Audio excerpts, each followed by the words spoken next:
Hey guys, if you're wondering why I'm riding a 2015 R1, that's because this is my 2015 R1.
If you saw my last video, you would know I had a 2007 R6. I sold that to a good friend of mine, so he's riding her now, and I was able to go pick this up in New York a month or two ago.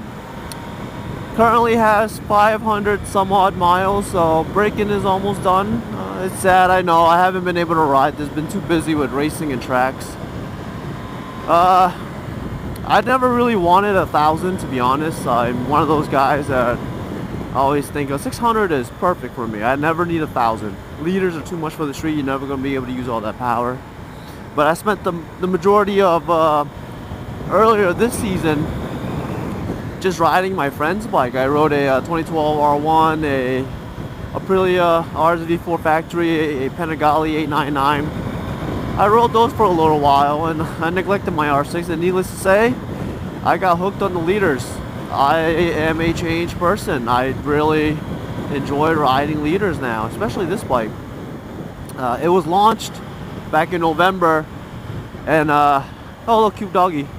What Yamaha did, they bought a gun to a knife fight, so to say, because all those other European guys, they were just destroying the leader games with what they were bringing out with the S1000R, the Panigale 1199, and now the 1299. The Aprilia YZF-R1 factory, now I think the Aprilia YZF-R1RF. Crazy. So I think Yamaha felt like they needed to bring something out. And of course Kawasaki got the H2 and the H2R, which, you know, probably is bananas since they're supercharged. When Valentino rolled this bike out, I was in love. I just couldn't believe how similar to the M1 it looked in both styling and just the electronics package it has. Now, this is the base one. This is my 2015 Rapid Red R1. There's the other hyped up one that they only made 250 of, called the R1M. Difference, carbon fiber bits, only 250. Ever be made, obviously. They're not gonna make it anymore. They sold all of them out. It's so hard to find one. And electronic Öhlins suspension, front and rear. What else it has is the CCU unit, which pretty much data logs for you, and you can adjust it via the app. That's you can buy one for these two, I think, but those come standard on that bike. But I wanted this. I wanted red, and I didn't need all those gizmos and gadgets. The biggest change to it, if you noticed, it's a lot smaller. They somehow managed to reduce the crankshaft, which is the crossplane crank, which makes this thing unbelievable to ride. Gobs of power everywhere. They managed to reduce it. They managed to slim it down a little bit compared to the old ones. The old ones, I would say that they were overweight Americans, and the new ones are the slim fit Europeans. So it shows. The old ones being so big, it felt every bit as big and heavy as it looked. Throwing it into corners wasn't the most easiest of tasks, let me tell you that. This flicks. Almost feels like my 600, which is probably the best way to describe it.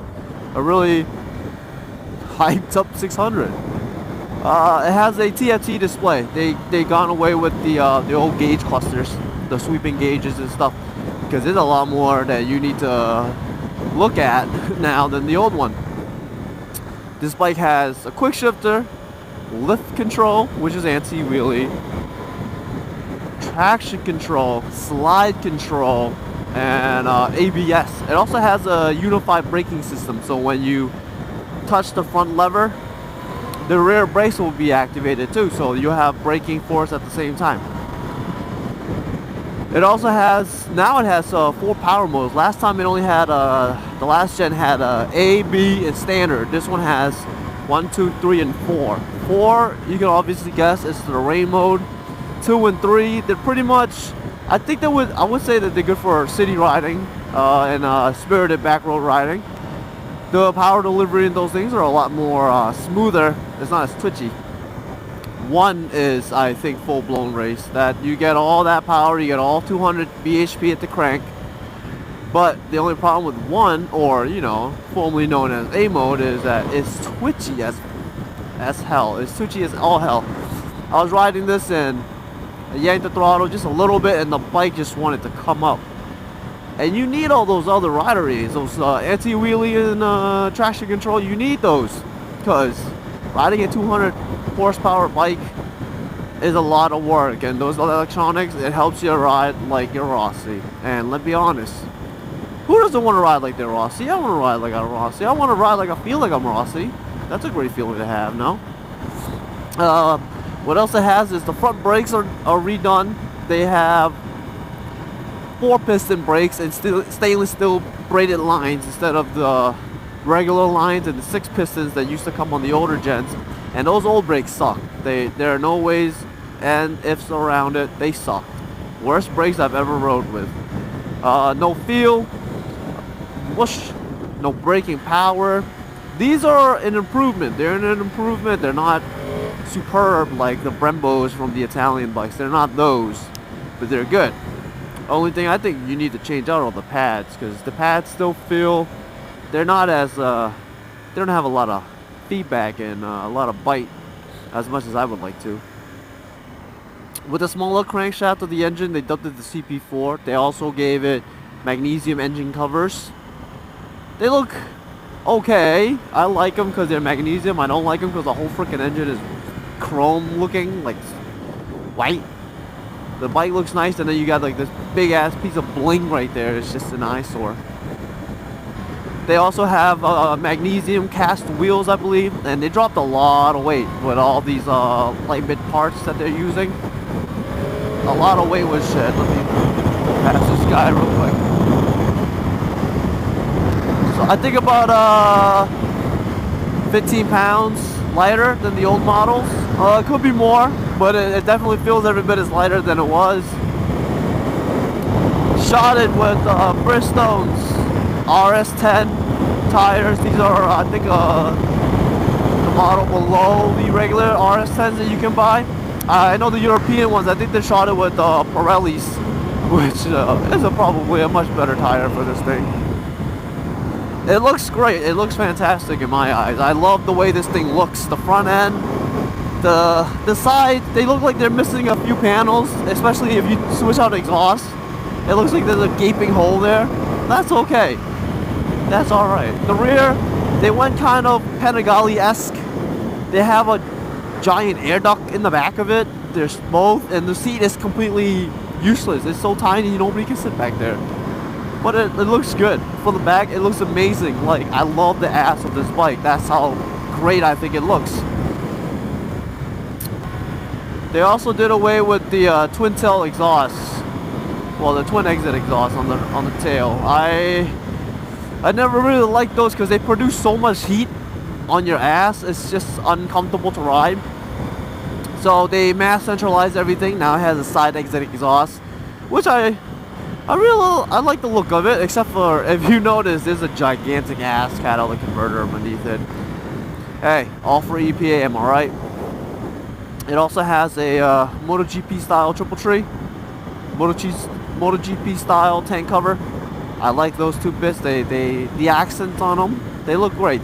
They really make the bike feel more road ready race bike.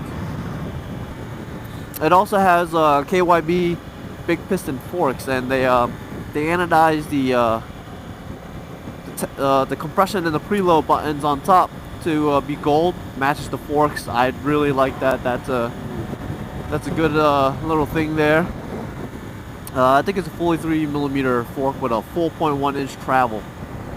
But back to the looks. A few of my friends, the moment this thing dropped, they went online and they just said how much they hated the front end of the bike. Of course, Yamaha could have done a better job with putting the headlights not directly underneath the cowling, but you know, to be honest, it looks like an M1, and what more can you want? It looks great in my eyes. And if you're from the 90s like me, if this thing doesn't remind you of Death Charge from Beast Wars, you need to go on Google, you need to search that up, you need to put this shit side by side and let me know they don't look the same. It's insane how much this bike looks like Death Charge. But it rides freaking like a bat out of hell, man. The power on this thing, the cross-plane crank, the feelings, the vibrations, I love it. You can feel the crank just going. Let me.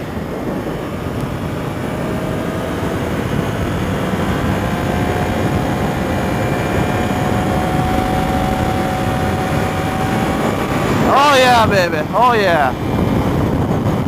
Enough about the techs. The ride. This thing feels like a 600. It flicks like a 600. You put it in a corner and it goes like a 600. Well, it has the power of a liter, of course, but it goes like it. I think this guy's letting me by. Yeah, he's letting me by. You put it in, the front will dig. It'll find the line. You put it on the line, it'll stay on the line. You point it towards the apex, it'll cut that apex. And when you exit, you lift up the bike. It's effortless to lift this thing up. Put it on the fattest part of the rear and drive this thing home. That's how easy it is to ride this. It doesn't take much upper body strength at all riding this thing. You don't have to muscle around it like the old one. It's just easy. They made an easy race bike. You can ride on the streets or the track, or you can take straight racing if you want. Do I plan on keeping this thing for long term? Yes, I do. I plan on keeping it for long term. Do I plan on modifying anything on it? Yes, I do. Silly question. Silly questions. So what do I want? I think I'll just do the basic clip-ons, engine covers, cat delete system. It has titanium header. I don't think I need anything more than that. A cat delete. Stickier tires for sure. Stickier tires for sure. I'm definitely also gonna get the suspension set up. Just the sag and rebound for my weight, so that way it makes it a much easier ride. A much more confidence-inspiring ride, I would say. Anything else? Levers, maybe? I've always had short levers. These things are good enough for me. I'm not really nitpicky. That's why I have a race bike. This thing is just my street cruiser. Maybe a track day or two. Definitely a track day or two. Can't have a bike like this and not take it to the track, my friends would tell me. But if you are just starting out and you want this is going to be your first bike, I strongly, highly advise against buying that, because it's a liter, it's 1,000, it's a lot of power. I mean, look at me. I never thought I was going to get a liter until this year, and I've been riding since 2009. So, you know, like, I don't want to say no, don't get it, because it's your first bike. Get something else, learn how to ride on something smaller. But hey, I'm not gonna be the one telling people all day long, it's your money, do what you want. But just know that even with rider aids such as traction control, slide control, and all that good stuff, you still can manage to wreck a bike. Trust me, I've already seen an R1M get wrecked at the track. It's not pretty, especially when there's only 250 of those. So if this is gonna be your first bike, have at it, ride, be smart, ride safe. Great bike, keep the shiny side up, of course.